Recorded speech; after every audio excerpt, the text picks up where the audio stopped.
सुवर्णपद्मिने तटान्त दिव्यहर्म्यवासिने सुपर्णवाहन प्रियाय सूर्यकोटितेजसे अपर्णया विहारिणे फणाधरेन्द्रधारिणे सदा नमः शिवाय ते सदा शिवाय शम्भवे।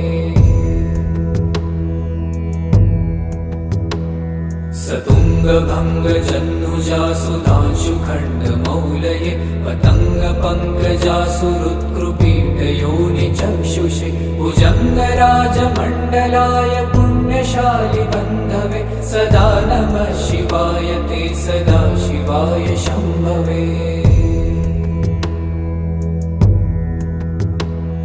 चतुर्मुखाननारविन्दवेदगीतभूतये चतुर्भुजानुजा शरीरशोभमानमूर्तये चतुर्विधार्थदान